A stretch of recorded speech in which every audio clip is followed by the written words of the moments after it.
Umetniki pred mikrofonom.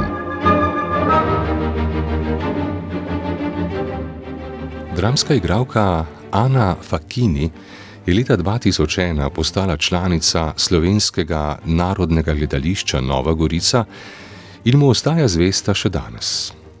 Letos je na 61. festivalu Borštnikovo srečanje dobila Borštnikovo nagrado za igro za vlogo v prizoritvah 1973 in Anhovo. Vabimo vas k spremljanju pogovora z iskrivo ustvarjalko, ki med drugim pravi, da morajo vloge same poiskati igralke in igralce. Ano Fakkini je v oddajo Naši umetniki pred mikrofonom povabila Kaja Novosel. Ana Fakkini, pri dramskih igralkah in igralcih običajno najprej vprašamo, zakaj želja po poklicu oziroma poslanstvu igralke in igralca. Tako da prvo vprašanje tudi za vas, zakaj ste se odločili za poklic igralke? Od kod ta želja? Ta želja se je pri meni kar nekaj časa oblikovala. Na začetku je nisem znala prav definirati, ker če se spomnim v otroštvu, sem si zmeraj želela takih poklicev, ki so bili malo posebni, malo drugačni. Ne vem, najprej sem hotela delati v trafiki, ker se mi je zdelo, da se tam ful dogaja, da vedno prihajajo neki novi ljudje, pa zabavnik je bil na dosegu roke, ker sem ga zelo rada brala takrat. Potem sem nekaj časa imela obsesijo z borzo, ampak ne zaradi ekonomije, ampak zaradi tega, ker kadarkoli sem to videla po TV-ju, so zmeraj papirje v zrak metali, je bilo zmeraj tako. Tako da se mi je postopoma izkristaliziralo, da v bistvu me ne zanimajo ti poklici kot taki, ampak da me zanima bolj ta teater poklicev, ki jih prinašajo s sabo.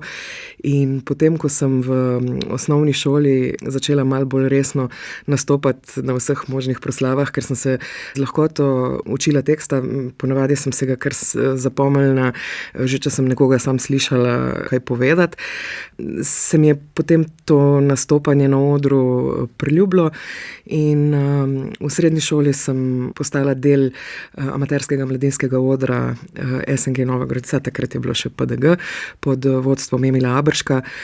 In ko sem v bistvu videla otvoritveno predstavo Krst pri Savici, nove gledališke hiše v Novi Gorici, se mi je zazdelo, da je ta čarovnija pa nekaj tako posebnega, da bi si jaz res želela biti del tega in ne samo kot gledalec v dvorani, ampak da bi hotela biti res na odru in pač dihati to čarovnijo, no, biti del tega. Tako da sem se potem odločila poskusiti na sprejemnih izpitih in uspelo mi je in zdaj sem tu. Potem ste se kaj kmalu oziroma zelo kmalu po študiju vrnili nazaj v SNG Nova Gorica, najprej kot gostja, potem pa kot članica ansambla, torej leta 2001. Ja. Ste si torej želeli ostati v nekako domači regiji in ustvarjati, ali je to bilo splet srečnih naključij? Na začetku moram reči, da sem se kar upirala. Takrat me je takratni umetniški vodja Primož Bebler povabil k sodelovanju predstavi Tistega lepega dne. In v bistvu zelo kmalu mi je tudi ponudil angažma, ampak sem kar leto in pol odlašala, nisem hotela podpisati, zato ker se mi je zdelo, da pač hočem ohranjati neko samostojnost, da nočem iti nazaj domov.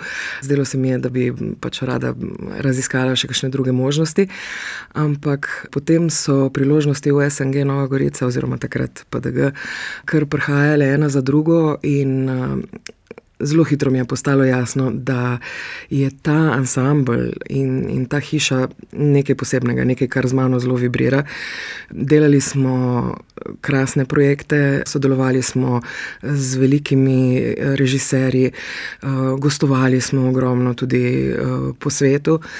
In res takrat je prišla ena taka močna injekcija mladih ljudi v teater in povezali smo se tudi s starejšo ekipo takoj in zelo močno. Tako da sem se zelo hitro začela počutiti tam doma. In nekako potem sploh nisem imela več neke želje oziroma ni bilo razloga, da bi iskala kaj drugega, ker so mi oni tam res nudili vse, kar se mi je zdelo, da kot igralka in kot človek tudi v končni fazi potrebujem. Tako da sem z veseljem sprejela angažma, ostala tam in kljub temu, da se je mogoče kdaj v letih tudi pojavila kakšna ponudba od zunaj, sem se vedno odločala, ker nekako niso odtehtale tega, kar sem imela tam, no. Zelo kmalu ste tudi dobili že Borštnikovo nagrado za mlado igralko in sicer za vlogo Hane v dogodku v mestu Gogi. Ja, res, mislim, to je zame še vedno ena izmed mojih najljubših izkušenj, zato ker sem imela priložnost delati s svojim mentorjem Miletom Korunom, ki ga obožujem, ker je ne samo, da je gledališki velikan, je za moje pojme tudi res krasen pedagog, krasen človek, velika osebnost in zaupanje, ki ga je imel vame od samega začetka, je nekaj, kar je mojo gledališko pot močno definiralo in za kar sem mu neizmerno hvaležna. No, pa od vaše prve nagrade k zadnji, ravno v tem letu, ste na 61. festivalu Borštnikovo srečanje prejeli nagrado za igro in sicer za 2 vlogi v prizoritvah 1973 in Anhovo. Tam utemeljito omenja vaše ustvarjanje prostora identifikacije in empatije. Kako pomembna se vam zdi empatija v gledališču? Mislim, empatija je temeljni pogoj za človeško bivanje, tako v gledališču, kot tudi nasplošno, mislim, v realnem svetu. Brez tega ne gre oziroma gre bolj slabo. Tako da mislim, da je gledališče prostor, kjer moramo gojiti in na nek način tudi učiti empatije sebe, pač kot ustvarjalce, pa tudi preko dela, ki ga upravljamo, gledalce. Sploh v tem današnjem svetu, ki se tako noro vrti v ene zelo čudne smeri, mislim, da je empatija še toliko bolj pomembna in da res moramo izkoristiti pač vsako možnost, ki se nam ponudi, da jo poudarjamo, da jo gojimo, da jo negujemo, zato ker če ne, kot človeštvo se nam ne piše prav dobro, no. Mislim, da je stik z drugim tisto, kar nas lahko reši, ne. Mislim, v tem času individualizma in izolacije, kjer smo na nek način vedno bolj sužnji ekranov, je ta prvoosebni človeški stik nekaj,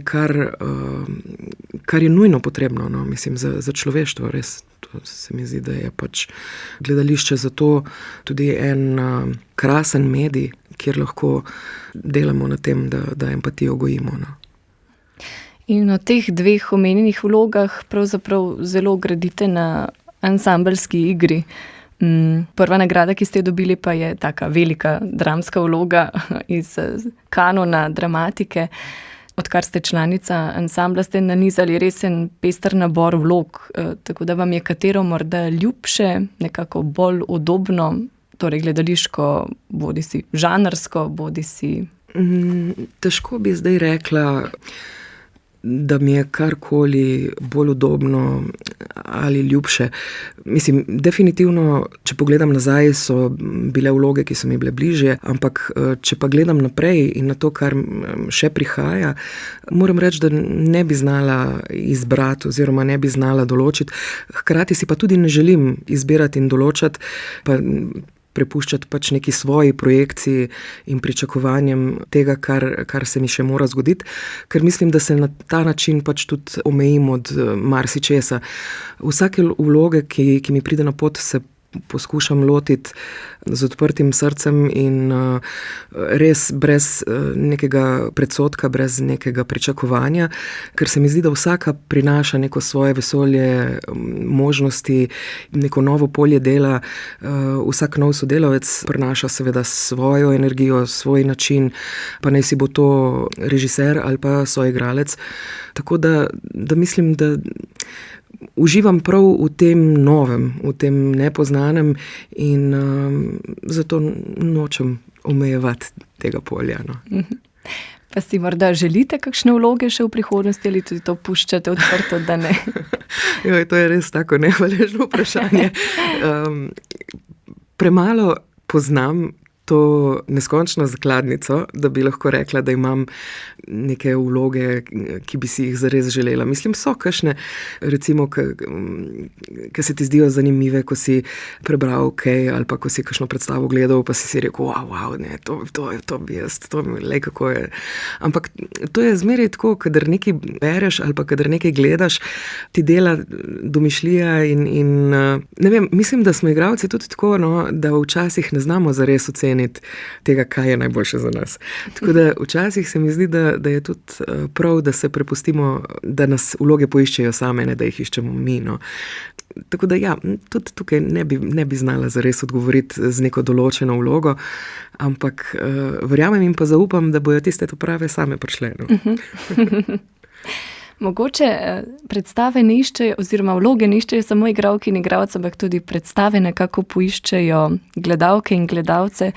Zadnja sezona v SNG Nova Gorica je bila izrazito uspešna, tako festivalsko kot pravzaprav tudi kar se tiče odziva publike. Za vami je tudi leto ustvarjalnega dela v sklopu Evropske prestolnice kulture, ki je zagotovo privabila neko novo občinstvo in nekako spodbudila gledalke in gledalce, da na novo morda najdejo gledališče. V tem zelo ustvarjalnem letu sodelovali ste torej v Dodekalogiji, kar je vodilo na festival Borštnikovo srečanje in nagrado za igro. Ampak kako pomembno je prav izven osrednje Slovenije nekako gojiti ta odnos s publiko, tudi na zelo senzibilni ravni povezave z domačim krajem in okolico. Ja, letošnja sezona je bila res neverjetna. Mislim, ko je govora o obiskovalcih, se govori o pritoku nekih 10,000 in več ljudi, kar je nepredstavljivo za tako majhen kraj, kot je Nova Gorica. Tako da smo res lahko zadovoljni in upam, da bo to dobra popotnica za naprej in verjamem, da bo, ker so ljudje odhajali iz predstav navdušeni in so potem tudi iskali naprej kontakt z gledališčem, delili so svoje vtise, prihajali so tudi na vse dogodke, ki smo jih imeli ob predstavah, recimo na kakšnih druženjih, pogovorih in tako. Tako da se je nek močen stik vzpostavil tako z Dodekalogijo, ki je res, mislim, da orala eno konkretno njivo, ne.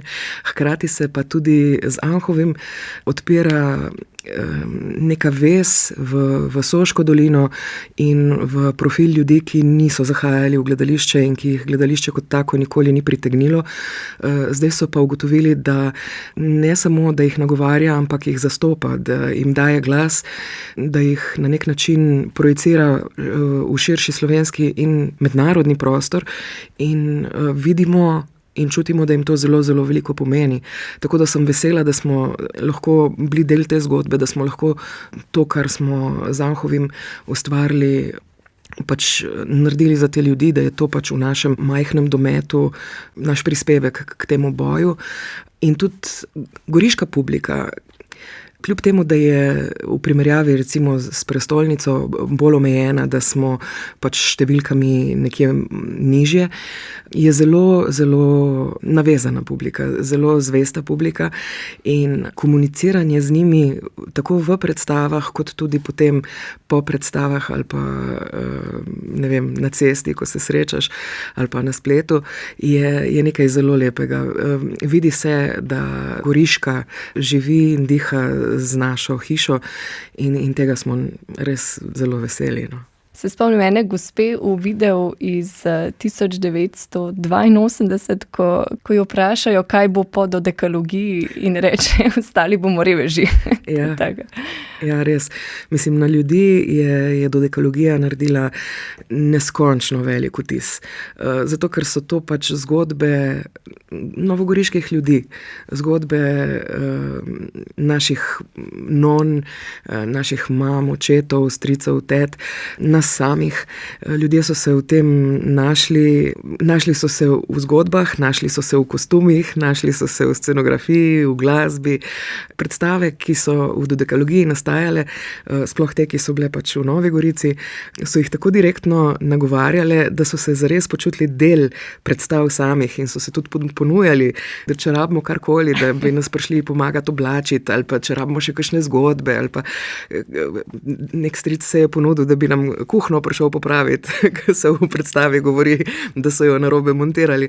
Tako da pač, ja, ljudje so z nami zelo globoko, no. In mi z njimi, seveda. Pa se vam zdi, da je to neka moč umetnosti danes, ta povezanost? Veliko govorimo o poplavi vsega, kar se okrog nas dogaja, v tej hitrosti dražljajev, da fizična bližina morda izgublja svojo moč, svoj namen, da smo vedno bolj odtujeni. Ja, omenila ste hitrost, ne. Nekaj, kar se nam je zdelo noro, je tudi, kako so ljudje znali ustaviti konje in sprejeti te naše maratonske predstave prejšnje sezone, ker pri nas nismo bili navajeni takih dolžin. Letos smo pa res eno za drugo ponujali predstave, ki so bile dolge 3, 4, 5 ur in več. In na začetku nismo vedeli, kako bojo ljudje to sprejeli, kako bojo gledali, a bojo zdržali. Tudi zaradi tega, ker smo, ja, v današnjem času smo navajeni hitrejšega tempa in nivo koncentracije je res zminimaliziran na kratke klipe, nekaj sekundne, tako da smo bili neizmerno presenečeni nad tem, da so ljudje dihali s predstavami in da sploh ni bilo nikoli nobenega osipa, da so kar ostajali in da se jim je po predstavi zazdelo, da bi lahko gledali še in da jim ta ritem ustreza, da jih vrača nazaj v nek normalen človeški ritem in so si želeli, da bi se to nadaljevalo, ne? Da bi pač ta tempo norega življenja današnjega mogoče malce upočasnili in mislim, da jim je gledališče tukaj ponudilo možnost, da se to zgodi in da so to pač z veseljem sprejeli.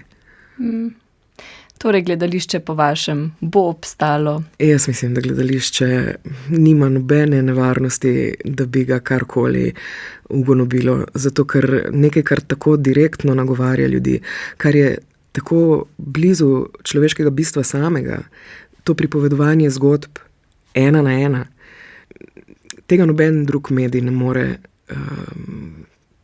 proizvesti na tak način, kot to počne gledališče. In mislim, obstaja že tisočletja in obstajalo bo, globoko verjamem v to in sem tudi hvaležna za to, ker mislim, da je gledališče eden od gradnikov človeštva. V oddaji Naši umetniki pred mikrofonom smo gostili dramsko igralko Ano Fakkini. Oddajo je pripravila Kaja Novosel, tonsko jo je uredil Franci Moder.